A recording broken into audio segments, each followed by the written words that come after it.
What's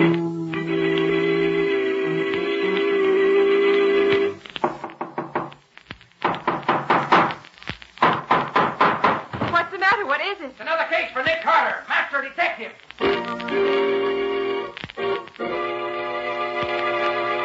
Yes, it's another case for that most famous of all manhunters, the detective whose ability at solving crime is unequaled in the history of detective fiction. Nick Carter, Master Detective, presented by the three great Linex home brighteners. Linex clear gloss varnish, Linex cream polish, and Linex self-polishing wax. Created by Acme, America's great producer of fine Acme quality paints.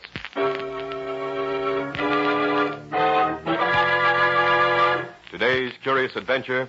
Poison with a past. Or Nick Carter, the mystery of the Vedanta killings.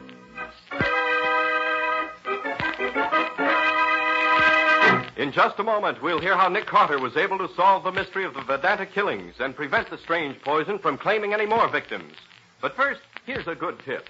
Millions of American families are happier these days because women who run their homes wisely have learned about Chemtone, the miracle wall finish which makes every home more bright and inviting. Now those same wise homemakers are learning the modern way to new beauty for woodwork, furniture, and floors. The three great Linex home brighteners. Linex clear gloss to give lustrous, longer-lasting protection to every wood and linoleum surface.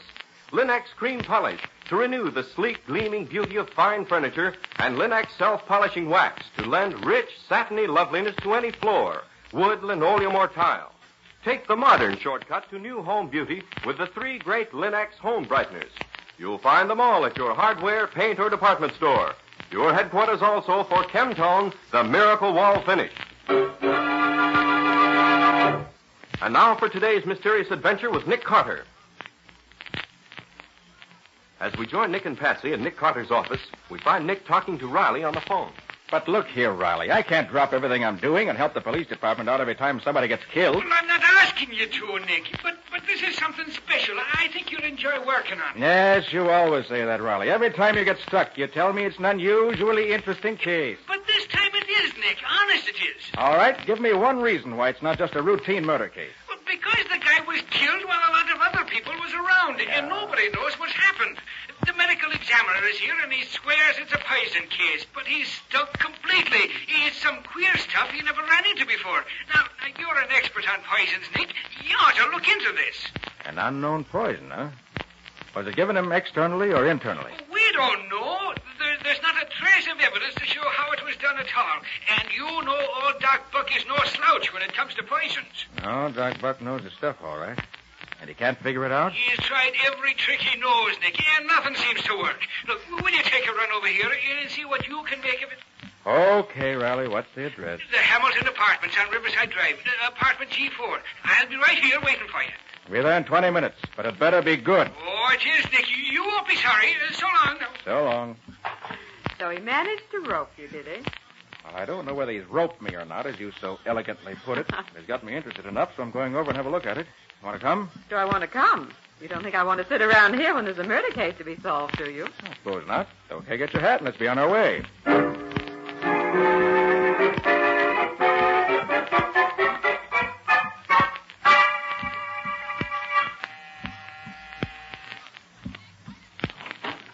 Welcome to our little gathering, Nick. And you too, Patsy. Sure, and 'tis nice of you to invite us, Miss Boyd. All right. Let's dispense with the preliminaries, Riley. Get down to business right away. Who's dead and where's the body? Oh, it's raring to go you are now, eh? Okay. The corpse is Frederick Shelby, the explorer. Shelby? Well, that fellow's got more lives than a cat. Well, he must have used up all 9 of them if he's dead now. The body's right in here, Nick, in the library. If you look at all the books, most of them pretty old, too. French, German, Russian. What are these, Nick? That one's Sanskrit, Patsy. Oh. Those there are Hindu. Who lives here, Riley? Is this Shelby's apartment? No, Nick. It belongs to Professor Alexander Travers. Travers. Oh, yes, the specialist on Hindu literature and philosophy. Yeah, that's right. Him and some of his friends was talking about that Hindu stuff when Shelby was killed. Here's the body here. Oh, yes. Been dead long? Not over an hour, the doc says. And that checks with what the others tell us. We're holding him here for now. Look at the expression on his face. He must have died in terrible agony. No doubt of that. And there's no doubt of its being poison either. Not with that look on his face. Doc Buck said the same thing, but not one of his tests showed him what kind of poison was used. He said it could be most anything. Patsy, shift that light over here a little closer, will you? I want to see something. Sure, Nick. Here. Yeah. Look at the color of his skin. Practically blue-white. He looks almost like a marble statue, Nick. Yeah. All right, Riley. Where are the rest of the party? Say you're holding him here? Yeah, they're in the next room. There's Professor Travers. This is his apartment, like I said.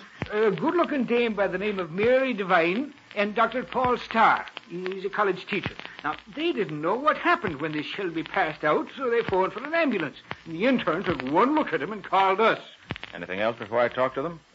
Yeah, they told the doc that none of them had eaten or drunk anything before or after they came here. So the doc figured maybe Shelby was poisoned by the cigarettes he smoked. So we sent all the butts and ashes down to the lab for analysis. They sent down the pack of cigarettes, too. Only one pack? Yep, they was all smoking out of the same pack. And a report yet? No, I told them to call me here as soon as they finished. All right. Let's have a look at your witnesses. Okay, Nick, right in here. Let's see why they keep us here. This here is Nick Carter, folks. Nick, this is Mary Devine here. Devine? Over here is Professor Travers. That's Dr. Starr. Glad to know you, Mr. Carter. Now, first, let's get straightened out who you all are. Professor Travers, what do you do? I teach Oriental literature at the university, Mr. Carter, but I don't see what You that will. has to... Dr. Starr, what do you do? I'm a botanist, Mr. Carter. I'm connected with the university, too, indirectly. See? You, Miss Devine? I'm just a student at the university. But a very fine student, Mr. Carter. Miss Devine won a fellowship in Oriental literature.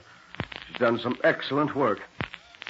Any of you know any possible motive for Shelby's death? I know. We've been talking about it, and we're as much in the dark as you are. What do you know about Shelby? Not very much. We have only one common interest, the Vedanta. As a matter of fact, we first met him at a meeting of the Vedanta Society. Shelby feeling all right this afternoon? As far as we know, he said nothing about feeling ill. Mm-hmm. Now, tell me what happened here this afternoon, as near as you can recall. You say you were all sitting around talking? That's right. We were discussing the Vedanta. What is this Vedanta, Nick? Professor Travers can probably explain that better than I, Patsy. It's a philosophy of life. It was first put forward 1,500 years ago by Hindu scholars. It has to do with controlling the bodily expression so as to heighten the powers of the mind. Why don't you come to a meeting of the Vedanta Society with us someday? That would explain it better than I could, perhaps. Thanks, maybe I will someday. But now, what happened here? Why, we were all seated around, smoking and chatting, when suddenly Shelby started to get faint. In a few minutes, he passed out. That's all. You were all smoking? Yes. Why? I understand you were all smoking the same brand of cigarette. Whose were they? They were mine, Mr. Carter. Shelby forgot to bring his pipe, and Starr was out of the private brand he smokes. I had a full pack, so I used mine. Even Starr smoked one. He usually wouldn't look at any cigarette that wasn't his own private mixture. Anything else you can think of? No, I think not. Well, that's all I know. Nothing happened that was really unusual, except that Mr. Shelby died. All right. Give your names and addresses to Lieutenant Riley. And don't leave town until we tell you can. That's all. Good. All right, Mr. Carter. Well, Nick, what do you make of it? I don't know. No apparent motive, no suspects, unknown poison. Of course, it's too early to know definitely. It couldn't be suicide, could it? No, I don't think so, Patsy. I'm pretty sure it's murder. But I'm also sure the murderer covered his tracks very thoroughly.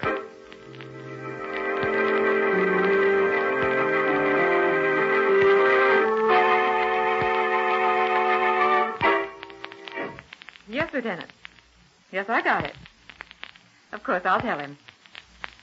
But what did you expect? Oh, you. Goodbye. I gather that was Riley you were talking to? You gather right. He said to be sure and tell you that the laboratory reports absolutely nothing wrong with the cigarettes or the butts or the ashes. All normal and natural. Too bad. Sort of hoping that... Well, never mind. There's an answer somewhere, and I'll find it yet. He also said to tell you that Mary Devine was coming in to see you very shortly now. Did he say what for? No, just said she was coming. Maybe she remembered something that... Oh, I'll get it, Nick. It may be Miss Devine now. Or a bill collector. Oh, come in, Miss Devine. Mr. Carter's expecting you. Thank you. Good morning, Miss Devine. Good morning, Mr. Carter. I don't know that what I have to tell you is of any value, but I'll let you decide that. Fair enough. What is it? Do you know what this is? It's a beautiful flower. What is it? In India, they call it datura. It has other names, too. Datura? Well, that's a poison. Yes. Patsy, get me my notes on poison. They're right here, Nick. Here you are. Thanks. Datura. Yes, here we are.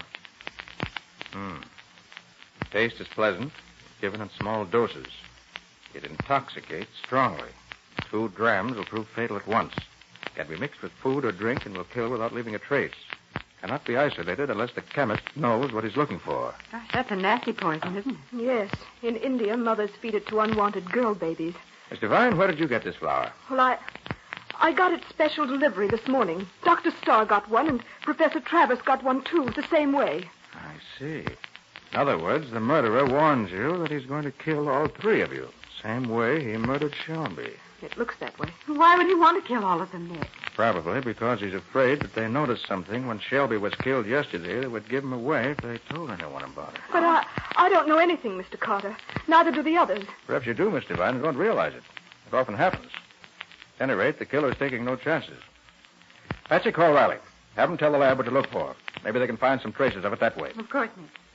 What do you think I'd better do, Mr. Carter? Just be very careful of what you eat or drink and with whom you associate for a few days. In the meantime, I'll be busy finding out what I can. You have any plans for the immediate future? No, not especially. And you're sure nothing happened at Professor Travers' apartment yesterday that would help us? No, Mr. Carter. Not a thing. I better see Starr and Travers. Maybe they can tell me something they overlooked before. Well, Mr. Carter, they'll both be at the Vedanta Society meeting this morning at 11. Swami Atulanada is speaking, and he's the favorite lecturer. Why don't we go to the meeting, too? You can talk to them there. Excellent idea, Miss Devine. Riley says he'll take care of notifying the lab. Thanks, Patsy. Miss Devine and I are going to a meeting of the Vedanta Society. You better stay here in case Riley does learn anything. I'll call you later. You ready, Miss Devine? Yes.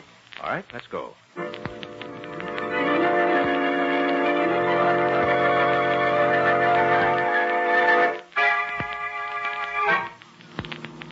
I really don't know much about them, Mr. Carter. I see, but perhaps you could tell me this.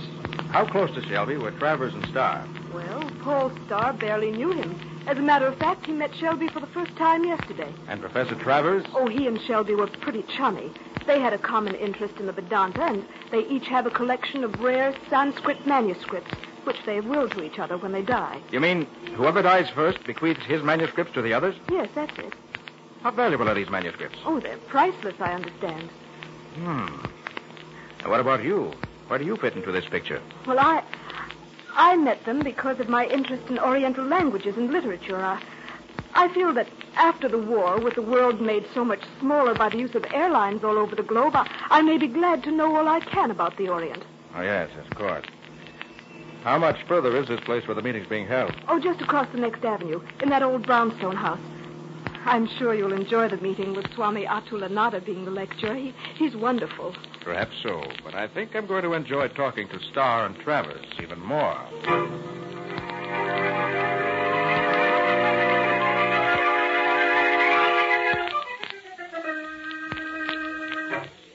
Well, Mr. Carter, wasn't he wonderful? Yes, that's very interesting. Much more intellectual than I expected. Well, Mary, I see you've managed to convert Mr. Carter. That's fast work. Well, I wouldn't call it conversion, Dr. Starr. My main reason for coming here was to talk to you and Professor Travers. Yes, you want to talk to me, Carter? I do, just for a few minutes. Well, suppose we have lunch first and then talk later. Oh, good idea. Where shall we go? Let's go to the Bombay Curry Shop, the best place of its kind in town. Excellent. I'm starved. How about you, Miss Carter? I could certainly eat something. Well, come on then. The curry shop it is.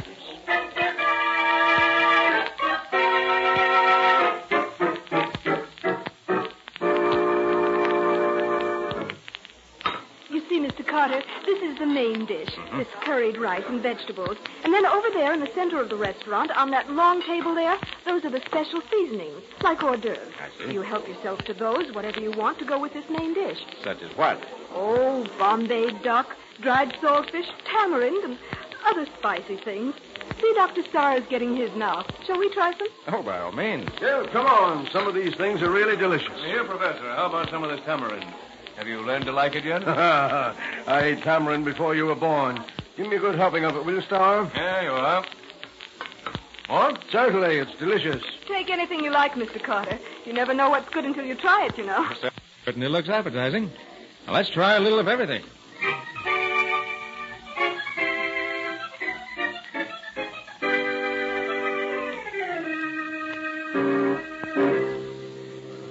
Well, that certainly was good. I enjoyed that meal. Yeah, I thought you would. Cigarette, Carter? Oh, no, thanks. I don't smoke. How about you, Star? Care for one? No, thanks. I prefer my own special mixture. Dr. Starr is a cigarette fiend, Mr. Carter, but he won't smoke anything but his own brand. Says any other kind makes him sick.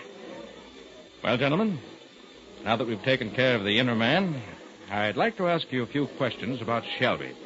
Sure. Sure, ask away.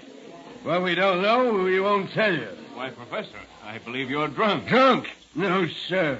I never touch a drop of liquor. It's too it's not good for you. Well, you are drunk, Professor. Don't try to kid us. I'm not. I know what's eating you. You're jealous. I'm a better man than you, and I proved it, didn't I? I don't know what you're talking about. No? You're a liar, Star. You know all right. But she...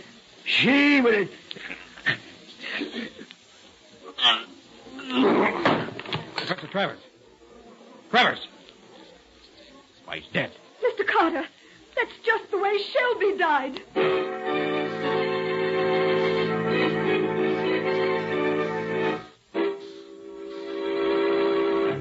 Well, here's another clue for Nick in his effort to find out who killed Shelby and how. Will he be able to track down the murderer before any more killings can take place? We'll see in just a moment. Do you youngsters track in slush? Do those umbrellas drip puddles in the hall? Does the dog leave muddy paw marks on all your shining floors? Never mind. When you keep your floors protected with beautiful Linex clear gloss varnish, you'll find that it keeps both dirt and water right on the surface, where they're easy to clean away. And that same sturdy protective finish gives sparkling beauty as well to linoleum, floors, and woodwork. For Linex Clear Gloss has a gleaming, transparent luster that gives all your household things renewed attractiveness. And how well Linex Clear Gloss wears, resisting damage by hot grease, boiling water, fruit acids, perfumes, even alcohol. Use it on tabletops, on bathroom tile, on linoleum throughout your home.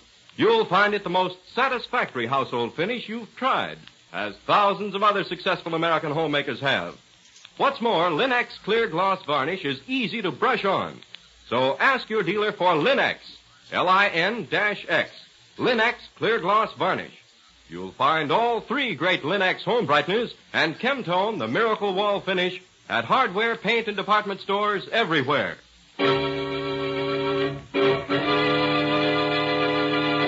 And now back to our story. We left Nick Carter in the Bombay curry shop where he has been lunching. Suddenly, Professor Travers uttered a few strange remarks and fell over dead. Later that same afternoon, Nick is talking to Lieutenant Riley in the latter's office. You say, Nick, that that tour, whatever it is, killed him, huh? Well, obviously, Riley. All the symptoms were present, although I didn't realize it until after it was all over. No, but, Nick, Lieutenant Riley's chemist has analyzed all the food in the restaurant, and nothing out of the way was found. You all ate the same food, didn't you? Yes, Patsy, we did. Then how is it that Professor Travers died and none of the rest of you were even sick? I don't know yet. Well, I think you're nuts, Nick. Now, look, you said Travers and Shelby was going to leave each other their collections of manuscripts now, didn't you? That's what Mary said. Well, then, Travers invited Shelby to his apartment and killed him so as to get Shelby's collection. Then when you started questioning him today, he got scared and committed suicide. It's as plain as anything. No, Riley. That's impossible. A man of Travers' type wouldn't kill himself to escape arrest. He tried to kill me instead. He was an egotist, as his conversation proved. Egotists consider suicide a sign of weakness. But if it was murder, how was it done, Nick? Answer me that. I'm not ready to answer that yet. Well, have you got even one little clue that says it's murder? Just one. Yes, Riley, I have. You have? What is it? Why did Dr. Starr smoke one of Professor Travers' cigarettes when they were at Travers' apartment? When Mary tells me he'd rather go without smoking than to smoke anything but his own particular mixture. But they all smoked the same cigarettes that day, Nick. Only Shelby was killed. Where did Starr come in? And today, Nick, you said that Starr did smoke his own mixture. Yes, but facts are facts, Patsy. You can't get away from that. If Dr. Starr did something unusual, it probably was done for a reason. The fact that I don't yet understand the reason doesn't make it any less important. Nicholas Carter's office. Is Mr. Carter there, please? This is Mary Devine's mother calling. Oh, surely, just a moment. For you, Nick, Mary's mother. Oh, thanks. Hello, Mr. Devine. What can I do for you? Well, I just want you to know that Mary will be a little late in meeting you. Meeting me? Yes, she expected to be there by 8 o'clock, but she'll be delayed 15 or 20 minutes. Hey, just a minute, Mrs. Devine. She expected to be where? What? At Dr. Starr's apartment, as you asked her to. When did I ask her to meet me at Dr. Starr's apartment? Why, you phoned an hour ago. I did not. Didn't you? I did not. Well, whoever phoned said it was you, and said you or he had something important to tell her, and asked her to be at Dr. Starr's apartment by 8 o'clock. I'm glad you called, Mrs. Devine. I'll take care of it right away. Well, what's wrong, Mr. Carter? Mary isn't in any danger, is she? Not yet, but she might have been if you hadn't called. Oh, Mr. Carter, please don't let anything happen Now, to don't Mary. worry, Mrs. Devine. I'll take care of her. And I'll take care of him, too.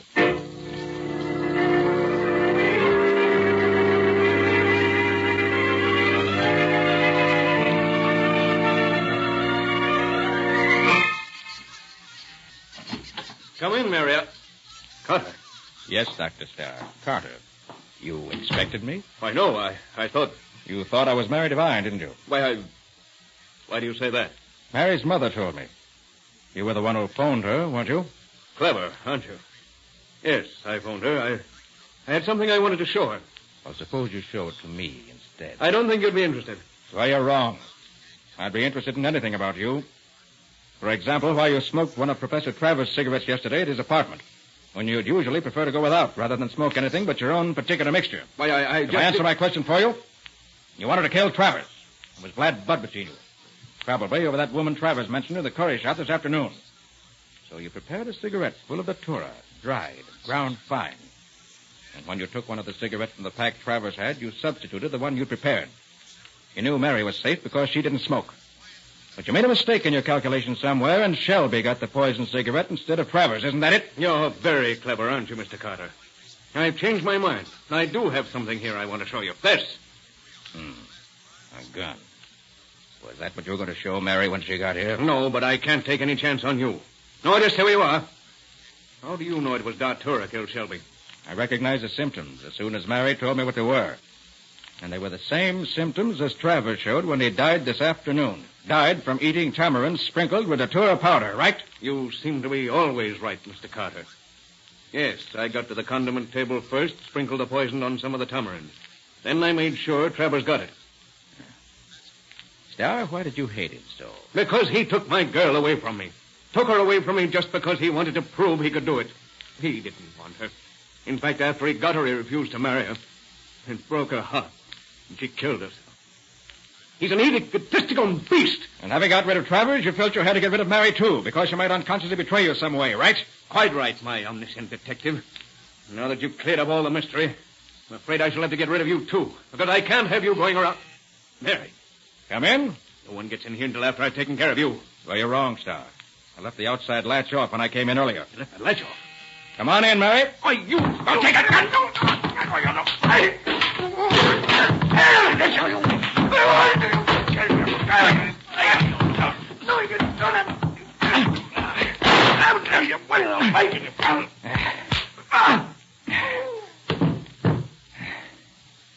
I don't like having anyone try to finish me off, Starr. I prefer to do the finishing off myself. Just a minute.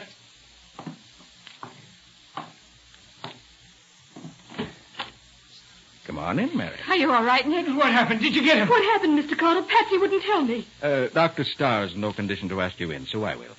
Come on in, all of you. What's the matter with Doc... Did you have to kill him, Nick? Oh, Riley, you know me better than that. No, he's just, temporarily out. Oh, well, let me get the cuffs on him before he comes to. Yeah, that'll hold him. So you were right, Nick. It was Dr. Starr. Yes, Patsy, it was.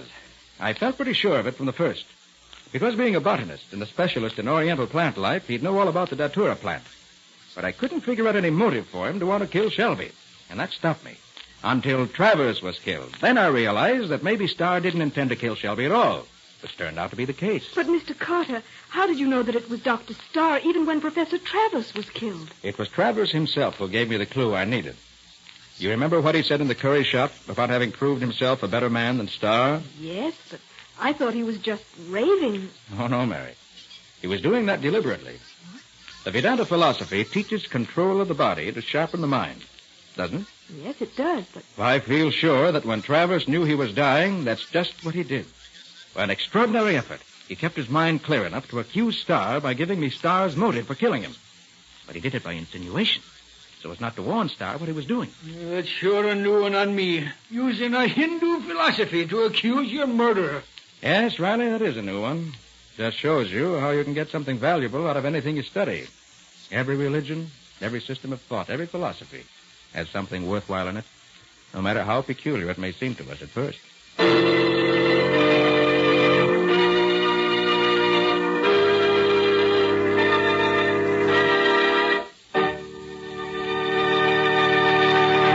In just a moment, Nick and Patsy will give you a preview of next week's exciting case. Thousands upon thousands of American men are fighting overseas, fighting for home as they remember it. One of the most important things we can do is to keep home as they remember it. And the most satisfactory way to care for your home is with those 3 modern shortcuts to household loveliness. The 3 great Lin-X home brighteners. Lin-X cream polish, for instance, renews the original gleaming beauty of your fine furniture, reveals the handsome grain of the wood, frees it from the unsightly cloudiness of fingerprints, dust, and old polish. And it accomplishes this result in one quick, easy application. For Lin-X cream polish actually cleans as it polishes.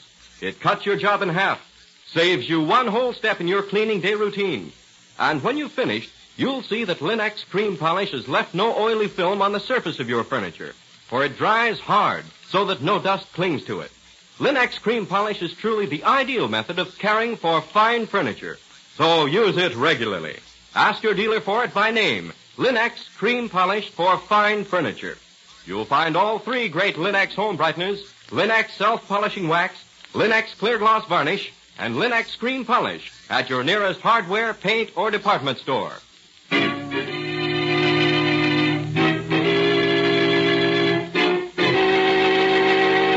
And now let's hear from Nick Carter himself. Well, Nick, what's your story about this next time? Black widows, Ken. What kind of widows are black widows? They're spiders, Ken. Poisonous spiders. But they spin very lovely webs that are used by the Army and Navy for making precision instruments. The web of black widow spiders is unexcelled for making hairs and sighting devices used by our armed forces. Well, who got into trouble, the black widows or the armed forces? Neither, Ken. It was the killer who wanted to steal a large shipment of spider web, and to do so was forced to kill 2 people. But a black widow stopped him, with Nick's help. Well, what do you call this cheerful little tale? Webs of Murder. Oh, the mystery of the black widow spiders. Complete details next week. So long. So long, everybody. And so long to both of you, Nick and Patsy. We'll be waiting for your story next week as usual.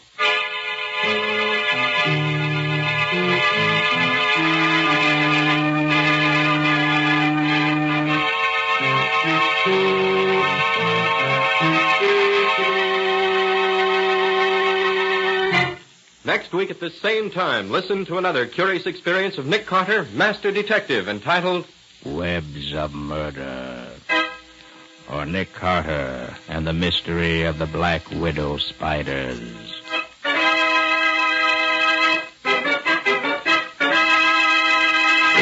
Nick Carter, Master Detective, is featured in Street and Smith magazines. Lon Clark is starred as Nick with Helen Choate as Patsy. Original music is played by Lou White, and the programs are written and directed by Jock McGregor. Nick Carter, Master Detective, is presented at this time and over these same stations each week by the 3 great Lin-X home brighteners. Lin-X clear gloss varnish, Lin-X cream polish, and Lin-X self-polishing wax. Created by Acme, America's great producer of Acme fine quality paints. This is Ken Powell speaking for the thousands of Lin-X dealers all over America and saying so long until next week. This is Mutual.